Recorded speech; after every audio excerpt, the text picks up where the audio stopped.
How do you look at the Bible? How do you perceive it? When you literally take it up and it says holy book, what does that even mean to you? And I'm looking on some of the things that I'm learning in the course, Introducing the Bible, where there are a lot of misconceptions of the Bible. Some of them I'm very much guilty of myself, and sometimes you don't even know that you don't know.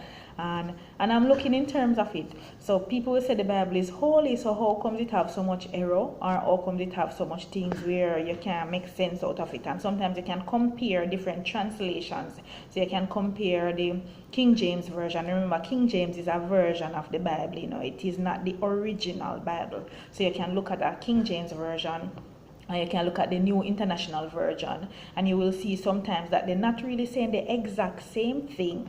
You understand? And you wonder, how is it that happens? All right, I'm just going to mention 4 misconceptions that I took note of while I was in class. So the first one is that some people see the Bible as a storybook, where it starts in Genesis. So generation, it starts in Genesis, and then it carries you through, and you go through the kings and the prophets. And first of all, you go through the laws, you go through the kings and the prophets, it comes down to writings, and then it ends at Revelation.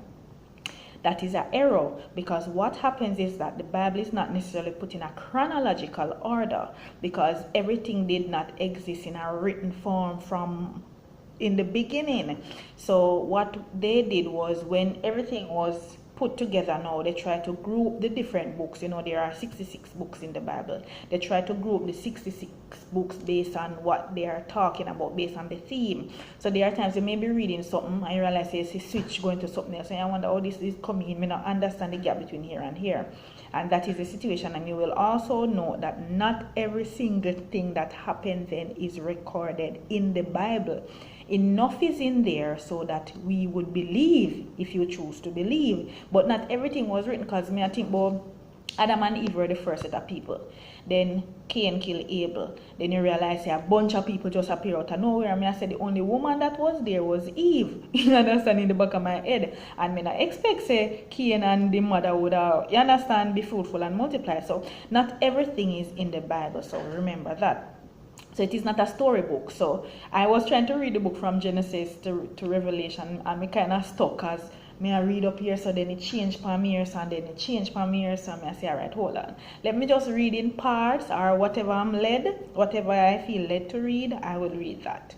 So that is one misconception. The other one is some people see it as a history book. It's not a history book alone. It does give historical information, because you can know when the Israelites were in the wilderness, or which king was reigning when, and you can look at the different persons in the Bible and can look on which year they reigned. Even Jesus Christ, they can say, is an historical figure. You can know when he came on earth, etc., etc. But it is not a history book alone.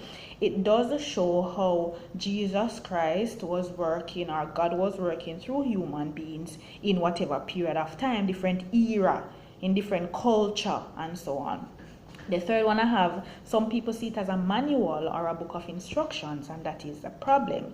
So some people will go to it because you want to know what you should do or what you should not do, and that is not the case. The Bible was written to deal with different issues in different cultures, in different circumstances, in different things, and some of them are not situation and circumstances that we are encountering here today. So Paul, for example, was writing to the Corinthians. That Corinth was a place that did a lot of trading and stuff. They were on the seafront, basically. So a lot of activity happened there. You had a lot of prostitutes and a lot of stuff.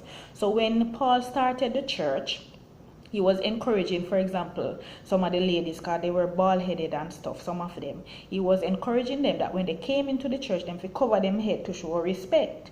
Now, a lot of people would take that up and believe, say, as a woman, a Christian, a female, you are to wear hat to church. But you don't have to wear hat to church now, because we are in a different culture now. If there is something in the Bible that you can apply to your life now, then you can. You understand? But not everything that is recorded is for us to read or repeat. It is for us to learn from their circumstances based on what was happening there, and see how we can basically extrapolate it then and apply it to our lives now. We also see, and some people are left disappointed because they go to the Bible and see where tell you what you should do or what you mustn't do, or per se, and this and that, and can give everything to your personal life, give instruction to your decisions. God not gonna tell you if you marry Tom, Dick, or Harry. God is not gonna say that to you, but He will teach you, and you will see His moral character, you will see standards, you will see ethics, and you can make a decision. And the other one is that some people think the Bible came together in a single process. No, it took over 1,000 years to put it together, and even before it was the early church who put the Bible together. Even before the early church put it together, it kind of existed before. Most of it existed, for example, in the oral tradition, and the problem when humans are involved in a process. And if it is an oral tradition, that means it passes down from generation to generation. So you can imagine your great-grandfather passed down it to your grandfather passed it to your father passed it to you, you are to pass it to your child now is supposed to carry it down. And you will see that in that passed down process, sometimes the message change over time. Sometimes you never hear properly, or you don't remember exactly, so you can only recall what you remember or what you understood. Sometimes we interpret things properly. And you can realize also that word meaning change over time, because a part in the Bible, for example, says, suffer the little children to come unto me. What suffer the little children means? In our culture now and in our era, it means allow the children to come unto me. So word meanings would have changed over time, and sometimes you get a different understanding from that because of that change. You will realize also that, and I always say, for example, when you were in school and the teacher was talking and you were writing, I'm almost sure if you check the different books, different people would have different things based on what they heard. Some, you always have to sit them who never hear and ask them, but what I'm just say. And then you are going to tell him what based on what you understood from what was being said. So that is the exact process that took form. That was the exact situation that happened when the Bible was being put together. The human element is in there. You have things, and I think it was First Samuel, I don't remember, but there was a verse we did in class, and we were looking on the different translations. I remember King James is a translation, it is not the Holy Bible, it is one of the translation. So we're like looking on different translation. The King James version, I'm almost sure it's 1 Samuel 13 verse 1.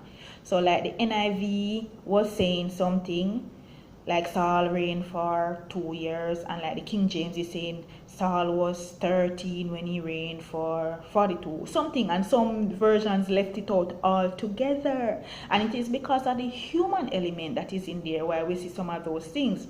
No, the fact that that exists does not take away from the fact that based on their experiences, there is a supreme being. So it doesn't take away from the integrity of God, that there is a supreme being working in the life of people in their day-to-day experiences. And we today in our culture and in our era can also attest that there is a supreme being working in the life of people through their day-to-day experiences. So these are some of the things that when you approach the Bible, you have to remember that although it is the inspired word of God, it was handwritten by men, and you can't write something unless you have that understanding or that appreciation. You understand? Suppose in terms of how strong your faith is. If I'm gonna be inspired to write something, I can only be inspired based on my level of knowledge or the wisdom I have. You understand? And that is how you write it. So there are a lot of times we look at it in terms of it is a perfect book. Just like we are imperfect. You understand? It's imperfect humans like me and you write things, and we can only write it based on our understanding. So when you approach it, just look for the message what God is saying to you, and not necessarily be so caught up in this or that or why they said this or whatever. You understand? There are a lot of things that can lead you astray, but what you need to remember that it is a human document inspired by God, and it still says that the message of love is in there, the message of a supreme being is in there, and the message that He is working in our day-to-day experiences.